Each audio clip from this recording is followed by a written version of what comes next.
오늘은 마태복음 18장 21절에서 35절을 보겠습니다. 용서할 줄 모르는 종의 비유.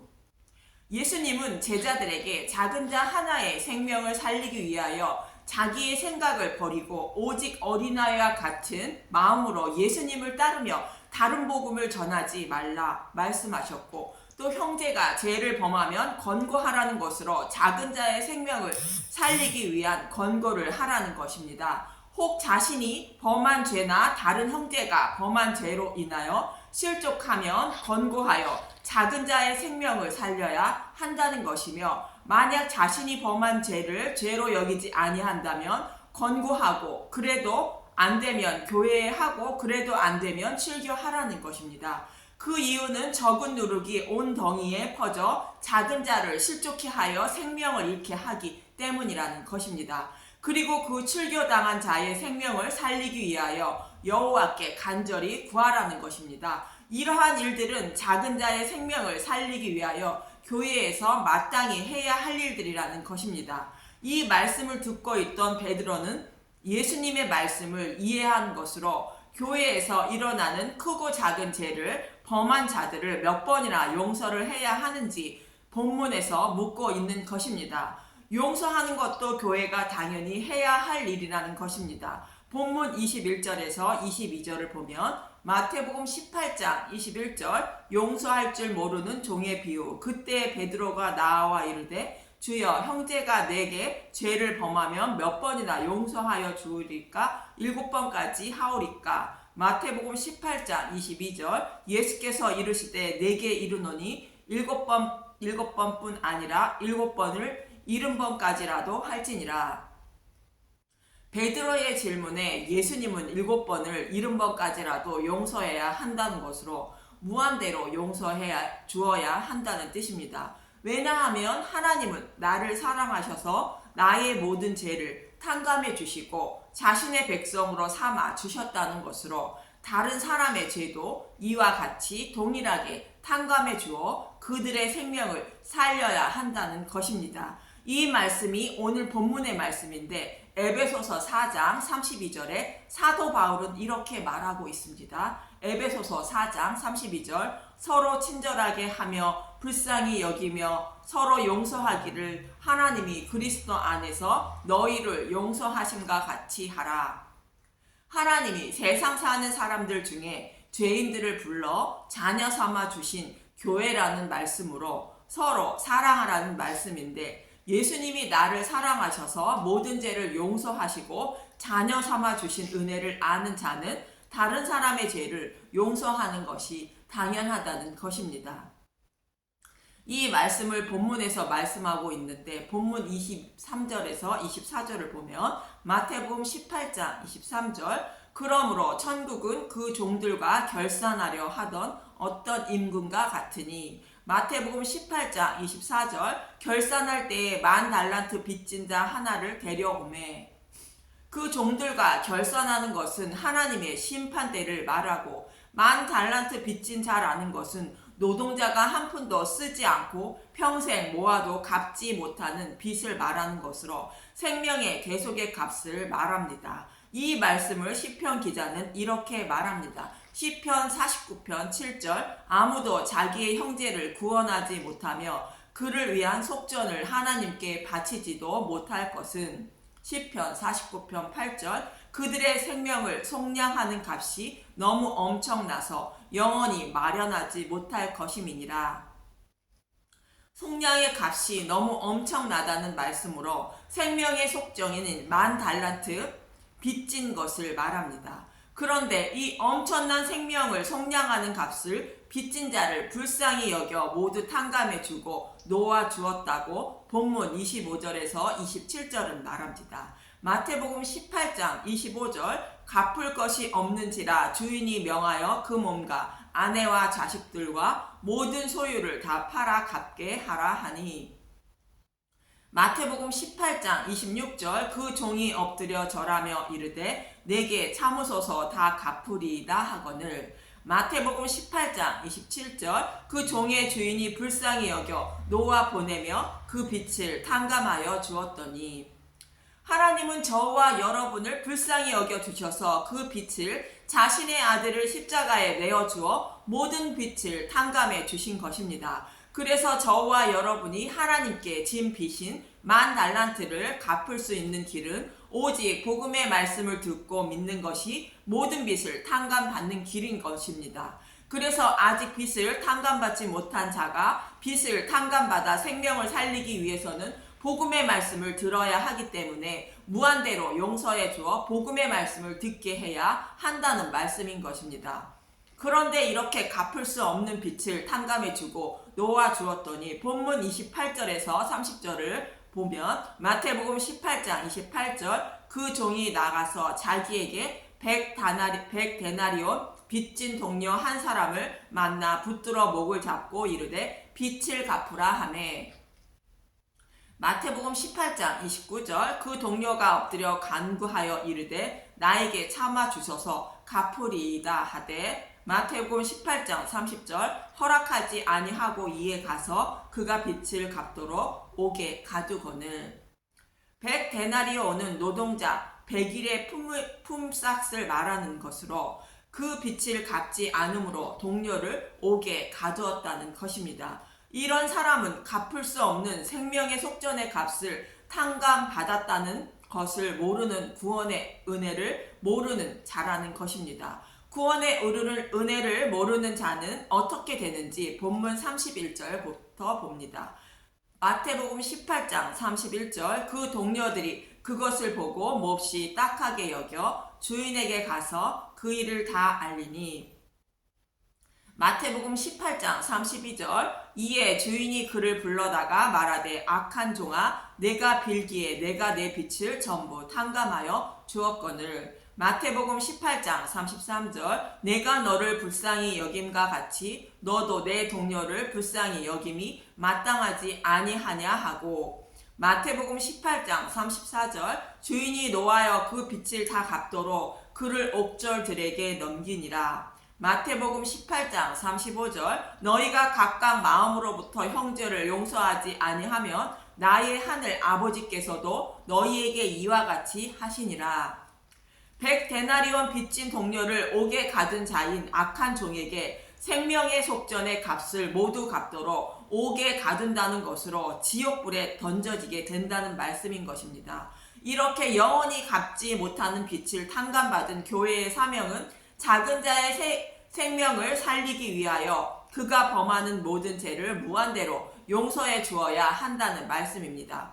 이렇게 용서해 주어야 하는 이유는 잃어버린 양인 작은 자의 생명을 살리기 위하여 각각 마음으로부터 형제를 용서해야 한다는 것으로 구원받은 은혜로부터 나오는 용서를 해야 한다는 말씀인 것입니다. 어떠한 대가도 바라지 않고 오직 하나님 나라를 위한 용서를 말합니다.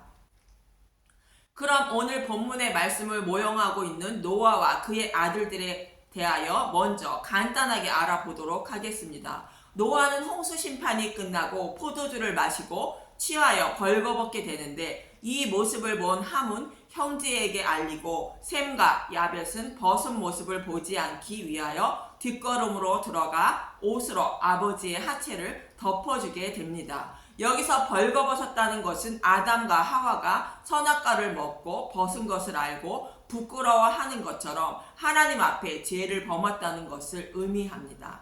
그래서 함은 아버지 노아의 죄를 덮어주지 못하고 널리 알리는 것을 말하고 셈과 야벳은 죄를 덮어주는 것으로 용서해주는 교회의 모습을 말합니다. 그럼 이 말씀의 교훈을 알아보기 위하여 노아가 120년 동안 방주를 만두어 홍수 심판에서 생명을 살리고 홍수 심판이 끝난 후에 무지개 언약과 노아가 포도주를 마시고 벌거벗은 말씀의 의미부터 알아봅니다. 창세기 6장 8절 그러나 노아는 여호와께 은혜를 입었더라. 노아는 여호와께 은혜를 입어 120년 동안 믿음으로 방주를 만들게 되고 생명을 살리게 되는데 이후에 노아가 포도주를 먹고 취하여 벌거벗었다는 것은 여호와께 은혜를 입어 노아가 범한 죄를 가리움을 받아 예수님이라는 방주 안에 거하는 자가 되어 생명을 살리게 되었다는 것을 말해주고 있는 것입니다. 그래서 사람은 어려서부터 악하기 때문에 노아의 홍수 심판처럼 심판하지 않으시고 노아가 예수님이라는 방주 안에 들어가 죄를 가리움 받아 생명을 살린 것처럼 예수님이라는 방주 안에 거하는 믿음을 가진 사람은 심판을 하지 않으시고 믿음이 없어 방주에 오르지 못한 사람은 심판하신다는 뜻이 무지개 언약인 것입니다. 창세기 8장 21절과 9장 11절을 보면 창세기 8장 21절 여호와께서 그 향기를 맡으시고 그 중심에 이르시되 내가 다시는 사람으로 말미암아 땅을 저주하지 아니하리니 이는 사람의 마음이 계획하는 바가 어려서부터 악함이라 내가 전에 행한 것 같이 모든 생물을 다시 멸하지 아니하리니 창세기 9장 11절 내가 너희와 언약을 세우리니 다시는 모든 생물을 홍수로 멸하지 아니할 것이라 땅을 멸할 홍수가 다시 있지 아니하리라. 이렇게 노아의 홍수 심판과 무지개 언약이 무엇인지 설명하기 위하여 노아가 포도주에 취하여 벌거벗은 것이며 함과 셈과 야벳의 행동을 통하여 어떤 자가 구원의 은혜를 아는 자이며 구원과 심판을 받은 자인지 가르쳐주고 있는 것입니다. 창세기 9장 20절에서 23절을 보면 창세기 9장 20절 노아가 농사를 시작하여 포도나무를 심었더니 창세기 9장 21절 포도주를 마시고 취하여 그 장막 안에서 벌거벗은지라. 창세기 9장 22절 가나안의 아버지 함에 그의 아버지의 하체를 보고 밖으로 나가서 그의 두 형제에게 알림해. 창세기 9장 23절 셈과 야벳이 옷을 가져다가 자기들의 어깨에 메고 뒷걸음쳐 들어가서 그들의 아버지의 하체를 덮었으며 그들이 얼굴을 돌이키고 그들의 아버지의 하체를 보지 아니하였더라. 노아의 아들들은 방주 안에 들어가 생명을 살린 자들로 복음이 무엇인지 경험한 자들인데 셈과 야벳은 아버지의 하체를 보지 않고 덮어주었다는 것으로 노아처럼 장차 오실 메시아가 자신의 죄를 가려주시고 방주 안에 거하게 하셔서 구원해 주실 것을 아는 자라는 것으로 구원의 은혜를 아는 자는 다른 사람의 죄를 덮어주는 삶을 산다는 것으로 교회의 삶을 말하고 있는 것입니다. 그러나 함은 구원의 은혜를 알지 못하는 자를 말하는 것으로 다른 사람의 죄를 정죄하며 알리고 있는 모습으로 이런 사람은 심판을 받은 자라는 뜻입니다. 오늘 본문의 말씀과 동일하게 10,000달란트를 탕감받은 것을 모르고 100데나리온 빚진 자를 옥에 가두는 모습이 함의 모습이며 셈과 야벳은 무한대로 마음으로 용서해 주는 삶을 살아가는 예수님이 원하시는 교회의 모습을 말하고 있는 것입니다. 셈과 야벳과 같은 삶을 살아가는 사람이 또 있는데 요셉입니다. 요셉의 형들은 아버지의 사랑을 독채지하고 있는 요셉이 꾼 꿈을 미워하여 죽이려 하였으나 노예로 팔아버립니다. 이로 인하여 요셉은 형들 때문에 노예의 신분으로 살다가 흉년이 될 때에 애굽의 총리가 되었고 요셉이 가지고 있던 양식을 얻기 위하여 찾아온 형들을 용서해 줍니다. 창세기 45장 1절에서 8절을 보겠습니다.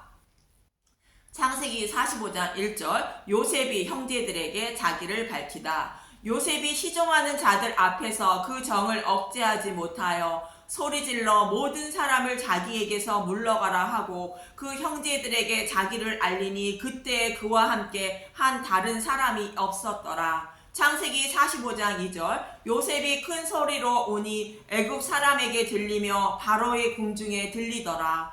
요셉의 요청대로 형들이 베냐민을 데리고 오자 요셉이 큰 소리로 울며 자신을 알리는 모습인데 형들이 베냐민을 데리고 오는 것은 형들이 예수님을 영접한 것을 모형으로 한 것이며 요셉이 큰 소리로 우는 모습은 예수님이 작은 자를 찾으시고 기쁨의 눈물을 흘리시는 모습을 말합니다. 창세기 45장 3절 요셉이 그 형들에게 이르되 나는 요셉이라 내 아버지께서 아직 살아 계시니까. 형들이 그 앞에서 놀라서 대답하지 못하더라. 창세기 45장 4절. 요셉이 형들에게 이르되 내게로 가까이 오셔서 그들이 가까이 가니 이르되 나는 당신들의 아우 요셉이니 당신들이 애굽에 판 자라. 요셉은 자신이 누구인지 형들에게 알리는 장면으로 형들과 요셉이 화목하게 된 것을 말하는 것인데, 형들이 예수님을 영접함으로 요셉과 형들이 화목하게 된 것을 말하는 것이며, 저와 여러분이 예수님을 믿음으로 하나님과 화목하게 된 모습을 말합니다. 그리고 요셉이 형들과 화목하게 된 것은 형들을 위하여 형들의 생명을 구원하시기 위하여 하나님이 요셉을 먼저 애굽에 보내셨다는 것입니다. 창세기 45장 5절. 당신들이 나를 이곳에 팔았다고 해서 근심하지 마소서, 한탄하지 마소서. 하나님이 생명을 구원하시려고 나를 당신들보다 먼저 보내셨나이다. 이 모습은 저와 여러분의 생명을 구원하시기 위하여 예수님을 이 땅에 육신의 몸으로 보내셨다는 말씀으로, 그로 인하여 저와 여러분이 하나님과 화목하게 되었다는 뜻입니다. 창세기 45장 6절. 이 땅에 2년 동안 흉년이 들었으나 아직 5년은 밭갈지도 못하고 추수도 못할지라. 창세기 45장 7절. 하나님이 큰 구원으로 당신들의 생명을 보존하고 당신들의 후손을 세상에 두시려고 나를 당신들보다 먼저 보내셨나니.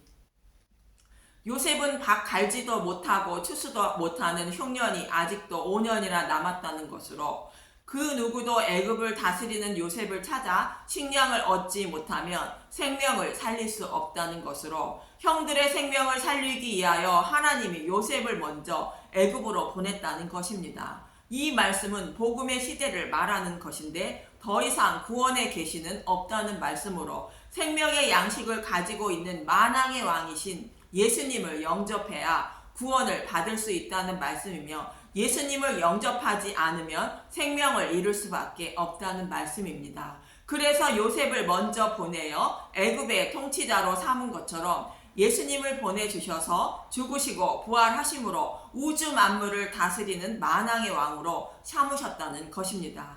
창세기 45장 8절. 그런즉 나를 이리로 보낸 이는 당신들이 아니요 하나님이시라. 하나님이 나를 바로에게 아버지로 삼으시고 그 온 집의 주로 삼으시며 애굽 온 땅의 통치자로 삼으셨느니라.